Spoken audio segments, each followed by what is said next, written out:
नमस्कार। हिमालय की गोद में ना असीम सुंदरता तो है ही, पर गहरे रहस्य भी छुपे हैं। जी हाँ। आज हम ऐसी ही दो अद्भुत जगहों की बात करेंगे। एक तरफ अडिग आस्था का प्रतीक केदारनाथ मंदिर, जो भयंकर प्रलय झेल कर भी खड़ा रहा, और दूसरी तरफ वो रहस्यमयी रूपकुंड झील, कंकालों वाली झील। हाँ, जहाँ मिले सैकड़ों कंकालों ने ना सबको हैरान कर दिया है, वैज्ञानिकों को भी। बिल्कुल। और हमने जानकारी जुटाई है कई स्रोतों से, तो इनके आधार पर हम देखेंगे कि भाई ये जो प्राचीन कथाएं हैं या जो चमत्कार सुने हैं और जो नई साइंटिफिक खोज हुई है, वो सब मिलकर क्या तस्वीर बनाती हैं। बिल्कुल। तो शुरू करते हैं केदारनाथ से। 12 ज्योतिर्लिंगों में से एक है ना जी। ऊंची चोटियों के बीच और मंदाकिनी नदी के पास। और इसका निर्माण देखिए, वो अपने आप में कमाल है। ऊंचा है 85 फुट। हाँ, और 187 फुट लंबा, 80 फुट चौड़ा, और बना है भारी कटवा पत्थरों की शिलाओं से, जिन्हें इंटरलॉकिंग तकनीक से जोड़ा गया है। मतलब पत्थरों को बिना सीमेंट के खांचों में फंसाकर। बिना सीमेंट के इतनी ऊंचाई पर? हाँ, सोचना भी मुश्किल है कि उस जमाने में इतने भारी पत्थर वहां कैसे पहुंचाए होंगे, कैसे तराशे होंगे। और दीवारें ही 12 फुट मोटी हैं। गजब।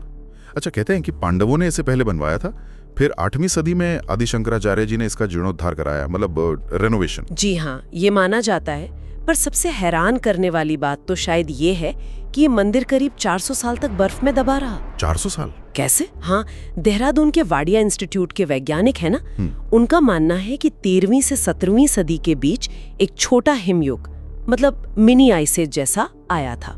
अच्छा। तब हिमालय का बड़ा हिस्सा बर्फ से ढक गया था और ये मंदिर भी उसी में दब गया था। बर्फ के निशान आज भी दिखते हैं दीवारों पर। कमाल है। और फिर 2013 की वो भयानक बाढ़, सब कुछ बह गया, लेकिन मंदिर वहीं का वहीं। ये तो मतलब किसी चमत्कार से कम नहीं लगता। बिल्कुल नहीं। और वो जो कहानी है एक बड़ी चट्टान की, जिसे आप भीमशिला कहते हैं, हाँ, सुना है, वो ठीक मंदिर के पीछे आकर रुक गई। एकदम सही जगह सही समय पर, और उसने पानी के तेज बहाव को 2 हिस्सों में बांट दिया। मंदिर बच गया और नंदी की मूर्ति भी सुरक्षित रही। जी। और फिर वो बातें भी हैं कि 6 महीने जब कपाट बंद रहते हैं तो अंदर दीपक जलता रहता है, और जब कपाट खुलते हैं तो मंदिर साफ मिलता है, शिवलिंग पर ताजे बेलपत्र चढ़े मिलते हैं। ये बातें विज्ञान के दायरे से बाहर लगती हैं। सच में अविश्वसनीय। अच्छा, अब चलते हैं रूपकुंड झील की तरफ। जी। कंकालों की झील, 5000 मीटर से भी ज्यादा ऊंचाई पर। यहाँ मतलब सैकड़ों इंसानी कंकाल मिले बिखरे हुए। ये कहानी तो और भी ज्यादा उलझी हुई है। हाँ, बहुत उलझी हुई है। पहले तो कई थ्योरीज थी। कोई कहता था किसी राजा की सेना थी, कोई कहता तिब्बत से लौटे सैनिक थे, कोई कहता महामारी फैली, या फिर जबरदस्त ओले गिरे। स्थानीय लोकगीतों में नंदा देवी के क्रोध का भी जिक्र आता है। तो मतलब सब यही मानते थे कि ये सारे लोग एक ही साथ एक ही हादसे में मारे गए होंगे। हाँ, आमतौर पे यही धारणा थी। लेकिन फिर 2019 में नेचर कम्युनिकेशंस में एक बड़ी डिटेल्ड साइंटिफिक स्टडी छपी। अच्छा, उसमें क्या था? उन्होंने 38 कंकालों पर कई तरह की जांचें की। डीएनए जांच की, मतलब जेनेटिक बनावट देखी। ओके। आइसोटोप एनालिसिस से पता किया कि वो क्या खाते पीते थे, और रेडियो कार्बन डेटिंग से उनकी मौत का समय पता किया। तो क्या निकला इन सब जांचों से? नतीजे चौंकाने वाले थे। ये कम से कम 2 अलग-अलग समय पर हुई घटनाओं के हैं, और दोनों घटनाओं के बीच करीब 1000 साल का फासला है। 1000 साल और अलग-अलग घटनाएं। पहला ग्रुप जो था रूपकुंड ए, उसमें 23 कंकाल थे। वो जेनेटिक रूप से आज के दक्षिण एशियाई लोगों जैसे थे, मतलब भारतीय उपमहाद्वीप के। हाँ, पर वो भी शायद भारत के अलग अलग हिस्सों से आए लगते हैं, क्योंकि उनकी जेनेटिक बनावट थोड़ी अलग अलग थी।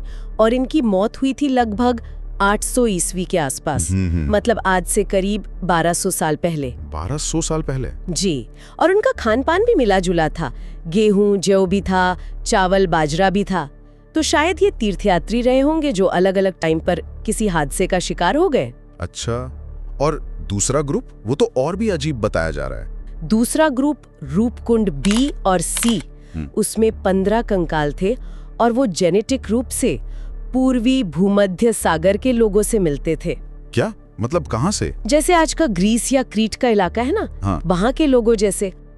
ग्रीस, क्रीट, रूपकुंड में? हाँ। और इनकी मौत हाल के समय में हुई, लगभग 1800 ईस्वी के आसपास, मतलब कोई 200 साल पहले। 200 साल पहले। पर ग्रीस के लोग वहां क्या कर रहे थे और मारे कैसे गए, ये पता नहीं। बाप रे। तो मतलब विज्ञान ने एक पहेली सुलझाई तो 10 नई पहेलियां खड़ी कर दी। अलग अलग जगहों के लोग 1000 साल के अंतर पर उसी एक झील के पास मारे गए, क्यों और कैसे, ये अब भी नहीं पता। तो देखिए, जहाँ केदारनाथ हमें आस्था और प्रकृति की शक्ति के बीच एक संतुलन दिखाता है, वहीं रूपकुंड ये बताता है कि वैज्ञानिक जांच भी हमेशा सारे जवाब नहीं दे पाती। कभी कभी तो वो रहस्यों को और भी गहरा कर देती है। और हिमालय में तो ना जाने ऐसी कितनी ही रहस्य और भी दबे पड़े हैं। वो हिम मानव, येती के पैरों के निशान के दावे होते हैं। कभी वो अदृश्य माने जाने वाले ज्ञानगंज मठ या सिद्धाश्रम की कहानियां। बिल्कुल, ये जगह हमें याद दिलाती हैं कि प्रकृति, इतिहास और हम इंसानों के बारे में हमारा ज्ञान अभी कितना कम है, कितना कुछ जानना बाकी है। सोचने वाली बात यही है कि क्या हिमालय अपने इन गहरे रहस्यों पर से पर्दा कभी पूरी तरह उठाएगा, या फिर ये हमेशा हमें ऐसे ही हैरान और जिज्ञासु बनाए रखेंगे। दोस्तों, अगर ये वीडियो पसंद आया तो लाइक और शेयर कीजिए, और साथ ही साथ विपरीत टीवी को सब्सक्राइब करना ना भूलें।